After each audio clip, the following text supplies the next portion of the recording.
Amém, irmãos? Gostaria de convidar os irmãos a estarem abrindo as suas Bíblias em João, capítulo 12, do versículo 1 ao versículo 11. João, capítulo 12, do versículo 1 ao versículo 11. Eu gostaria de pedir aos irmãos que podem, em reverência à leitura da palavra do Senhor, ficarem de pé.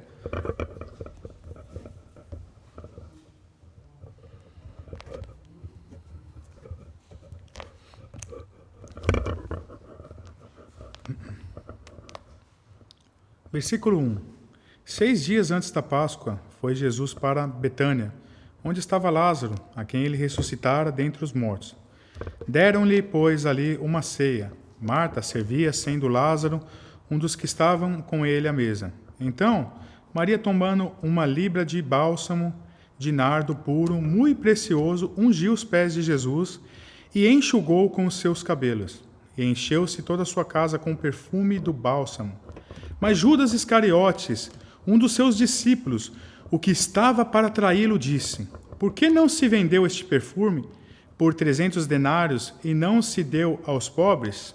Isso disse ele porque não tivesse cuidado dos pobres, mas porque era ladrão, e tendo a bolsa tirava o que nela se lançava. Jesus, entretanto, disse: Deixa que ela guarde isto para o dia em que me embalsamarem, porque os pobres sempre os tendes convosco, mas a mim nem sempre me tendes. Soube numerosa multidão dos judeus que Jesus estava ali, e lá foram, não só por causa dele, mas também para verem Lázaro, a quem ele ressuscitara dentre os mortos. Mas os principais sacerdotes resolveram matar também Lázaro, porque muitos dos judeus, por causa dele, voltavam crendo em Jesus. Senhor, nós te louvamos, te agradecemos pelo teu evangelho. Muito obrigado, Pai, porque nós temos essa oportunidade, Senhor, de estudar o seu evangelho. Abre o nosso entendimento, Senhor. Abre o nosso coração para que nós possamos entender, Senhor, e praticar, Pai. Em nome de Jesus que oramos. Amém. Os irmãos podem se assentar.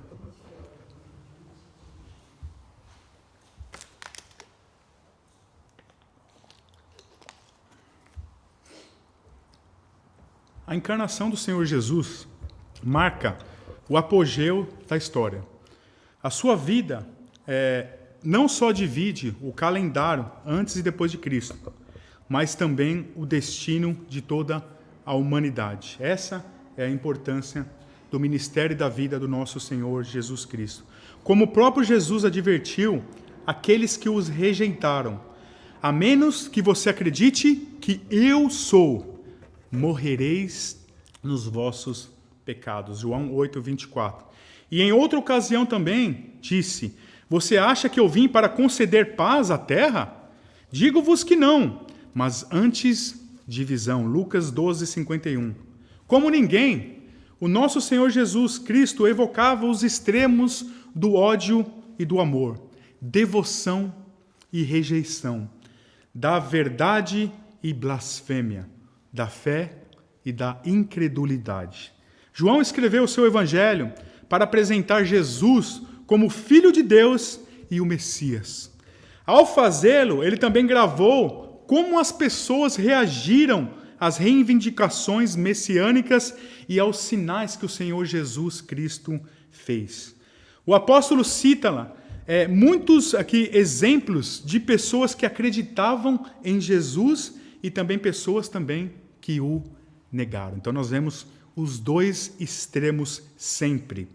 Nessa passagem que relata a história onde Maria que ungiu Jesus com perfume, os temas de crenças e descrenças, nós vemos aqui que é bem claro.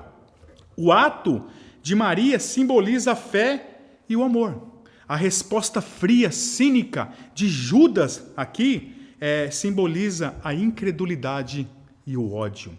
A passagem também registra outras reações de Jesus, incluindo o serviço dedicado de Marta, a indiferença aqui da multidão e a hostilidade dos líderes religiosos. Este evento, que foi seguido da ressurreição de Lázaro, justamente esse evento que havia agitado ali grande oposição ali dos líderes judeus, né? eles decidiram que queriam matar, tirar a vida de Jesus, e não somente de Jesus, mas também de Lázaro. Mas a hora de Jesus morrer não havia chegado ainda. Jesus, então, deixou aqui a vizinhança de Jerusalém e veio ali para a região de Betânia. A sua chegada ali teria sido no sábado antes da Páscoa. E João aqui descreve Betânia como uma aldeia onde Lázaro morava. E Lázaro como seu agora morador mais famoso, né? Uma vez que o Senhor Jesus tinha ali ressuscitado, ele era muito conhecido em Betânia. E a partir dessa ceia aqui nós podemos ver 5 reações em destaque que aconteceram. Uma delas é, Marta respondeu querendo ali com um serviço sincero. Maria com um sacrifício humilde. Judas com o interesse hipócrita. E a superficialidade das pessoas e hostilidade dos líderes religiosos. Então nós vemos aqui, a partir do versículo 2, o serviço dedicado, sincero, de Marta. O Sinédrio havia aqui nesse momento decretado que qualquer pessoa que soubesse onde Jesus estava, eles deveriam ali reportar essas informações. Né? Então Jesus estava num momento aqui bem delicado. Mas ao invés de entregá-lo aqui como um criminoso, os amigos do Senhor Jesus em Betânia deram um jantar em sua honra. O objetivo do evento foi expressar o seu amor por ele, o amor pelo Mestre, e especialmente aqui a sua gratidão pela ressurreição, porque ele tinha ressuscitado Lázaro. A ceia refere-se à principal refeição do dia que aconteceu aqui, por sinal que teria sido uma longa tarde de comunhão aqui entre os irmãos. Quantas pessoas estavam lá, nós não sabemos ao certo, mas nós temos alguns nomes, né? Que Jesus estava lá, os 12, Maria, Marta, Lázaro, e aqui também nós vemos Simão o leproso, né? Pois em Mateus 26, 6 nos mostra um fato que não é mostrado e revelado aqui em João, que a ceia aconteceu na casa de Simão o leproso. Na verdade, né, ex-leproso, né? Porque Jesus tinha curado ele, então ele era um ex-leproso. Então a ceia aconteceu justamente aqui na casa de Simão, o ex-leproso, né? Que ele tinha sido curado da lepra pelo Senhor Jesus. Algo maravilhoso que nós vemos nessa passagem foi o serviço que Marta, né, prestou ali ao Senhor Jesus. E foi louvável aqui por 2 razões. Porque foi motivado por amor e gratidão. E por um desejo ali de honrá-lo, ela serviu o Mestre, o Senhor Jesus Cristo. E Jesus, nós vemos aqui a reação do Senhor Jesus, que disse, o maior dentre vós será o meu servo. Né? Isso ele diz em Mateus 23, 11. E declarou de si mesmo, eu estou no meio de vós como aquele que serve. Né? Nós vemos em Lucas 22, 27. E o Filho do Homem não veio para ser servido, mas para servir. É muito interessante isso, irmãos, que nós vemos, através desse serviço prestado, que o próprio Senhor Jesus, ele veio a esse mundo não para ser servido, mas para servir. Isso, meus queridos irmãos, é algo muito importante para nós entendermos nos nossos dias onde as pessoas só pensam no próprio umbigo, dias onde as pessoas são muito egoístas e não são altruístas, não pensam em ajudar. Eu sempre digo que muitas pessoas se limitam apenas às suas casas. Né? O que está fora das suas casas, eles não querem saber. Então, nós devemos ter atitudes cristãs em servir o nosso próximo e não se limitar apenas ao nosso lar, à nossa casa. Maria aqui, em uma manifestação surpreendente, espontânea de amor por Jesus, ela tomou uma libra de perfume muito caro, de nardo puro, ungiu os pés de Jesus. Uma libra, uma medida romana, o equivalente a cerca de ali, mais ou menos 350 ml, que hoje em dia seria como uma latinha de Coca-Cola, né? Um pouquinho mais que uma latinha de Coca-Cola. Foi uma grande quantidade ali de perfume. Nardo, no caso, era um óleo ali perfumado, extraído de uma raiz nativa das montanhas da Índia. Né? Um perfume feito de nardo era muito caro por causa da distância. né? Como a Índia era muito caro e demorava para chegar ali, era muito caro, né? E como observado na discussão do versículo 5 a seguir, o valor era de 300 denários. Seria igual a 1 ano de salário, meus queridos. O frasco de alabastro é caro, né? Em que foi armazenado também, acrescentado ao seu valor aqui, se vemos a mesma história em Mateus 26, 7. Já em Marcos, nós temos um fato novo. O frasco de alabastro foi quebrado, né? Nós vemos em Marcos 14, 3. O perfume provavelmente constituía uma parte considerável do patrimônio de Maria. Mas ela quis oferecer o que ela tinha de mais precioso, o que ela tinha de melhor para o Senhor Jesus. Ela agiu aqui no amor desenfreado com o objetivo de honrar o nosso Senhor com o que ela tinha de mais valioso, de melhor. Mateus 26, 7 e Marcos 14, 3, né, vemos relatos paralelos aqui, onde Maria derramou o perfume sobre a cabeça de Jesus, enquanto João nos diz aqui que ele ungiu os pés do Senhor Jesus Cristo. Todas as 3 versões aqui não se contradizem, irmãos. Elas estão aqui em perfeita harmonia. Uma vez que Jesus estava reclinado em uma mesa baixa, com os pés estendidos longe dela, Maria poderia ali facilmente ter derramado primeiro o perfume sobre a cabeça e em seguida seu corpo, né? E o próprio Senhor Jesus afirma, né, em Mateus 26, 12, que ali o perfume seria para o corpo, né, para o sepultamento dele. Então podemos ver que ele foi ali do cabelo, né, ao corpo e finalmente aos seus pés, né? Em seguida, um outro ato aqui que chocou os espectadores ainda mais do que o derramamento do perfume caro. Ela enxugou o perfume aqui, né, com os cabelos. Irmãos, essa cena aqui é uma cena interessante. Os judeus consideravam o lavar de pés de outra pessoa uma prática degradante, uma tarefa para ser feita ali somente pelos escravos mais humildes. Note que nem dos 12 na refeição da Páscoa estavam dispostos a servir, né, os outros, lavando os pés. Por isso, um ato supremo e exemplo de humildade, né, seria fazer isso, o que ela fez. Para uma mulher judia, respeitável, fazer isso em público teria sido considerado até indecente, né, ou talvez imoral. Maria, porém, não estava preocupada com a vergonha que ela poderia enfrentar.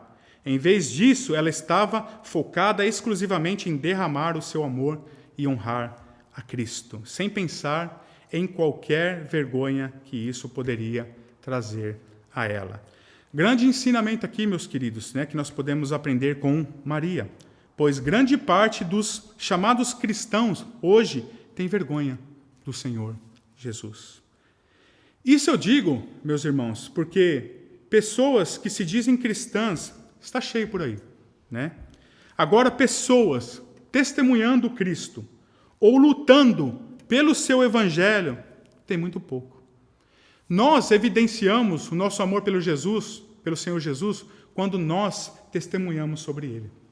Um verdadeiro cristão não se cala, né? Então nós vemos muita gente se chamando de cristão, mas poucos falando do seu evangelho. Nós nos importamos muito com o que as pessoas lá fora acham de nós. E deixamos muitas vezes, meus queridos, de glorificar a Deus e muitas vezes temos vergonha de testemunhar em nossos trabalhos, nos ambientes onde nós estamos. Deveríamos pensar sempre, meus queridos, em agradar a Deus antes do homem. Essa é a atitude do cristão verdadeiro. Ele se importa mais com as coisas de Deus do que com os homens. Maria, aqui nós vemos, deu o melhor dela para o Senhor e saiu ali dos seus parâmetros normais, sem se preocupar com o que os outros iriam pensar dela. E nós também, meus queridos irmãos, deveríamos pensar como Maria. Nós olhando aqui, do versículo 4 ao versículo 8 em diante aqui, o silêncio atordoado que deve ter seguido o ato surpreendente e inesperado de Maria, aqui nós vemos foi subitamente interrompido por uma voz em sinal de protesto. Aqui vemos o contraste que apresenta, né, o altruísmo de Maria e aqui do egoísmo de Judas. A descrição de João, que vemos de Judas Iscariotes, enfatiza aqui dois fatos. Primeiro, que ele foi um dos discípulos do Senhor Jesus. Segundo, que ele tinha a intenção de traí-lo. A definição aqui, tão chocante e singular, foi sobre a traição de Judas. Isso porque foi o ato mais desprezível de toda a raça humana.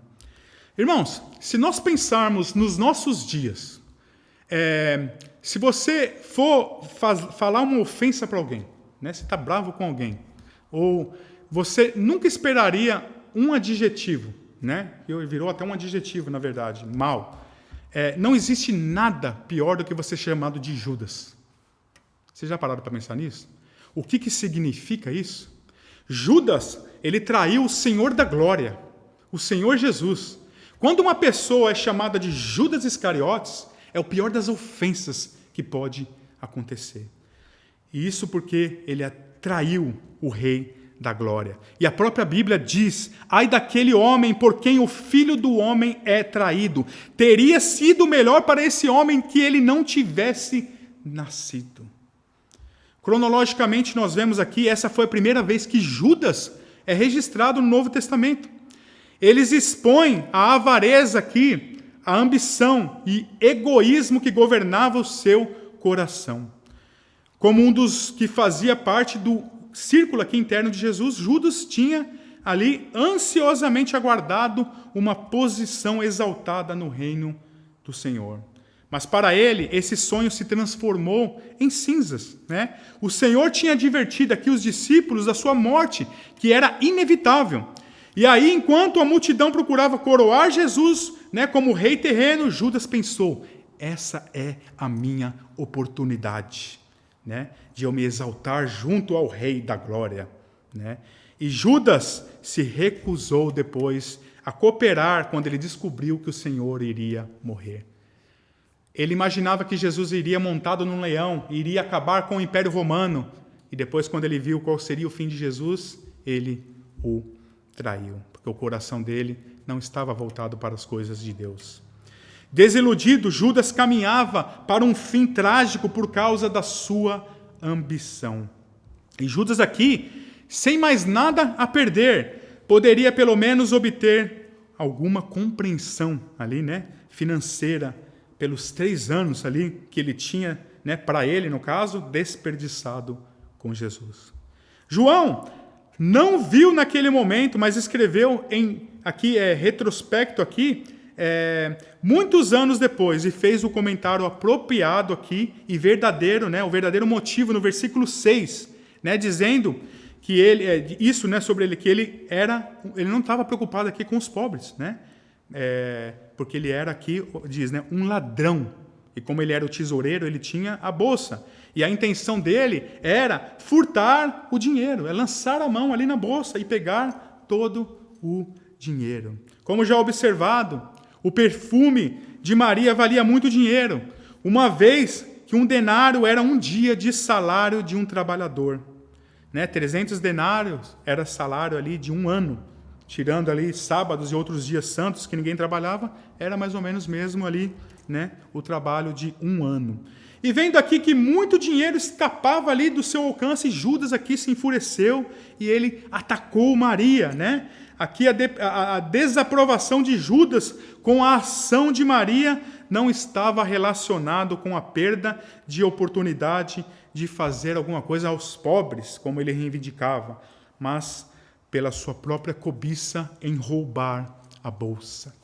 Ele estava interessado em roubar, né, a bolsa porque ele era, como o texto diz, ladrão. O Novo Testamento retrata Judas como nada mais, nada menos que um ladrão ganancioso, um traidor e assassino. Judas é o maior exemplo de oportunidade perdida na história da humanidade. Ele viveu dia a dia com o Mestre Jesus por 3 anos. No entanto, no final, Judas rejeitou e traiu o Senhor da glória. E vemos nessa situação que o Senhor imediatamente defendeu Maria aqui e repreendeu Judas dizendo: deixa em paz ela, né, para que ela possa manter-me aqui, né, me ungir ali para o dia do meu sepultamento, né. Judas aqui estava então em uma encruzilhada, desmascarado com a sua hipocrisia, fingindo aqui, né, no caso, querendo cuidar dos pobres, enquanto na realidade ele queria roubar o dinheiro, ele queria o benefício próprio. Ele poderia ter caído ali, em vez, aos pés do Senhor Jesus e se arrependido, confessado o seu pecado e buscado perdão. Esse, meus queridos irmãos, é um ensinamento que podemos aprender com essa situação toda de Judas. Ele poderia ter se arrependido e ter se jogado aos pés do Senhor Jesus. Mas não, imediatamente após esse incidente, Judas Iscariotes aqui, que era um dos 12, foi aos chefes, né, os sacerdotes, a fim de trair o Senhor. E ele começou a procurar atraí-lo aqui em um momento oportuno para eles matarem o Senhor Jesus.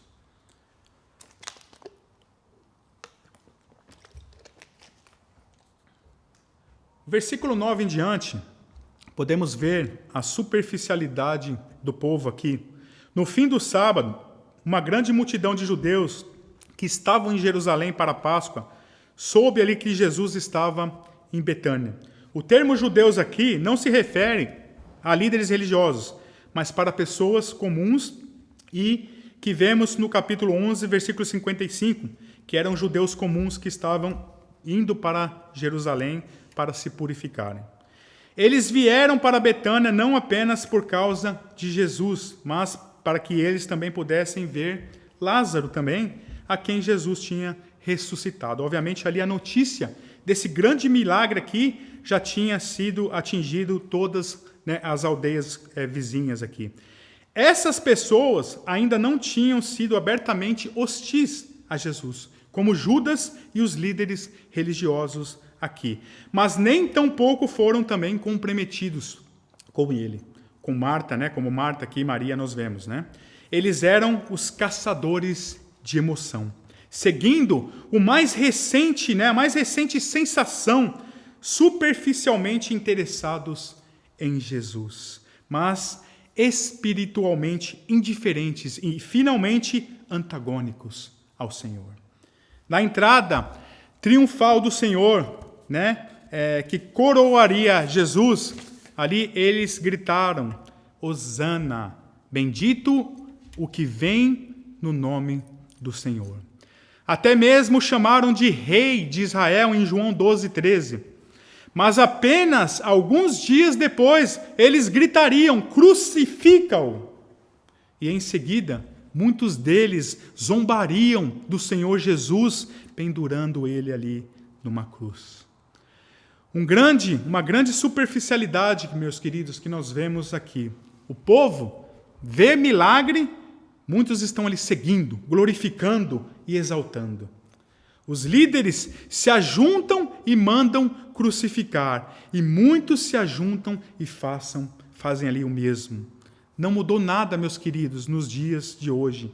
As pessoas veem sinais, elas vão atrás. As pessoas ouvem falar mal, elas se ajuntam e fazem o mesmo. Sabe qual é o grande problema? É que a pessoa que fala a verdade sempre é criticada. E a pessoa que mente para agradar os outros sempre sai bem com todos, na verdade, né? Por isso que muitos seguem e idolatram políticos. Por quê? Porque políticos, eles são mestres em falarem o que você quer ouvir, né? E isso é um problema do ser humano, meus queridos irmãos. E nós devemos pensar nisso, porque nós somos cristãos e devemos agir diferente dessas pessoas aqui. E diferente de muitos que agem dessa forma também nos nossos dias. Por isso que a nossa confiança, a confiança do cristão, deve estar sempre em Deus e em sua palavra somente. Meus queridos, eu quero encorajar cada um de vocês. Leia os evangelhos. Comparem as atitudes de Jesus com as suas no dia a dia. E reflita até o ponto que você esteja realmente em harmonia com as atitudes do Senhor Jesus e as doutrinas bíblicas. Nós vemos aqui, continuando no versículo 10 e 11, o esquema hostil dos líderes. De modo algum, as multidões que se reuniram em Betânia para ver Jesus e Lázaro escaparam das autoridades judaicas. Os implacáveis sacerdotes já haviam conspirado aqui para matar o Senhor Jesus. Agora, eles expandiram o plano. Eles não queriam apenas matar o Senhor Jesus, eles queriam também matar Lázaro. Como prova do poder milagroso de Jesus, que Lázaro ali foi ressuscitado, isso apresentou uma grande ameaça ali para os saduceus. Por causa dele, muitos judeus foram embora ali acreditando em Jesus. Ele era uma testemunha incontestável das reivindicações messiânicas do Senhor Jesus Cristo. Não só isso, um homem ressuscitado, também no costume deles aqui, era um embaraço para os saduceus, porque os saduceus, eles negavam a ressurreição dentre os mortos, E incapaz aqui nós vemos de conter o testemunho incontestável do fato de Lázaro estar vivo. Eles então procuraram destruir a prova e queriam ali também matar Lázaro. Meus queridos, eu já estou caminhando para o fim. Ninguém é neutro em relação a Jesus Cristo. Como ele mesmo advertiu, quem não é comigo é contra mim. E quem não ajunta comigo, espalha. Podemos amar e servir a ele, como Marta e Maria, não se importando com o que as pessoas vão pensar lá fora, mas tendo como foco somente em glorificar o Senhor Jesus, não importando o quão vergonhoso ou humilhante isso possa ser aos olhos dos homens lá fora. Não podemos, meus queridos irmãos, ser indiferentes, superficiais e vacilantes como a multidão, ou nos opor como os religiosos da época do Senhor. Meus queridos, Deus não quer que nós sejamos religiosos. Deus quer que nós sejamos sinceros e busquemos a sua palavra e confiamos somente na palavra do Senhor e não em homens. Eu sempre falo, gosto de citar, a Bíblia nos orienta sobre isso. A nossa confiança deve estar somente em Deus, porque maldito o homem que confia no homem. O homem é corrupto, irmãos. O homem faz o mal. O homem busca os próprios interesses. Por isso que a nossa confiança nunca, jamais deve estar em homens. Por isso que eu sempre falo, não escutem nem o que eu estou falando aqui. Abram as suas Bíblias, porque se não estiver de acordo, seja anátema, amaldiçoado. É isso que a Bíblia diz. Outro ensinamento que não seja o ensinamento do Evangelho do nosso Senhor Jesus Cristo é anátema, maldito, amaldiçoado. Olha a implicação, irmãos. Apocalipse nos diz ali, ai daquele que alterar, acrescentar ou tirar uma palavrinha desse livro daqui. Nós devemos ser cativos à palavra, meus queridos irmãos. Nós devemos ser reféns, escravos de Cristo, servos de Cristo, e sempre olhando para o seu santo e bendito Evangelho e não confiando jamais em homens. Abram as suas Bíblias, irmãos. Leiam o Evangelho do nosso Senhor Jesus Cristo e siga somente a palavra. Todo mundo toma uma posição em alguma parte da sua vida. Essa posição é o que determina o destino eterno de cada pessoa. Uma vez que não há salvação em nenhum outro, pois não há outro nome debaixo do céu que tenha sido dado aos homens, pelo qual devamos ser salvos. Jesus Cristo, o Senhor da glória, único mediador, maravilhoso, conselheiro, príncipe da paz, é o único. Não existe outro caminho, só existe um caminho. Eu sou o caminho. Jesus reivindica. Eu sou a vida. Eu sou a verdade. É um artigo definido ali, irmãos. Né? Que não abre brecha para outros caminhos, outras verdades. Ele é o caminho, a verdade e a vida. E somente Ele. Nas palavras de João Calvino, a única coisa que nos impede de seguir a Deus é a nossa própria incredulidade. Como você está, meu querido irmão? Minha querida irmã? Como você está com o Senhor Jesus Cristo? Como está a sua vida? Você tem vivido a sua vida pautada pelos ensinamentos bíblicos? Você está com Jesus? Você está fechado com o Jesus da Bíblia?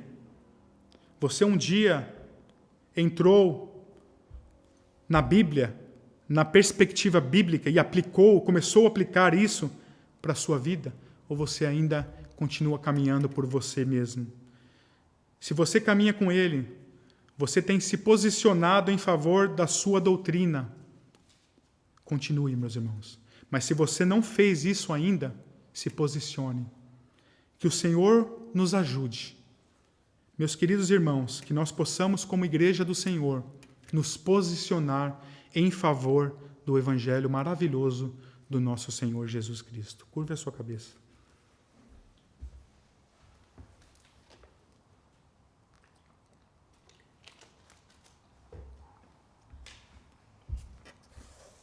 Senhor Jesus, graças te damos. Obrigado por a sua palavra, Pai. Nos ajude, Senhor, porque nós não somos capazes. Ajude, Senhor, cada um presente aqui, para que nós possamos te adorar em espírito e em verdade, Senhor. Nos ajude, Senhor, a nos posicionar, Senhor, e que a nossa incredulidade, Pai, não nos impeça de te seguir, Senhor. Nos ajude, Senhor, a tomar uma posição genuína, Pai, de modo que nós venhamos a não nos intimidar nesse mundo, Senhor, tão hostil a Ti, Senhor. Tem misericórdia de nós, Pai. Em nome de Jesus que nós oramos e agradecemos. Amém.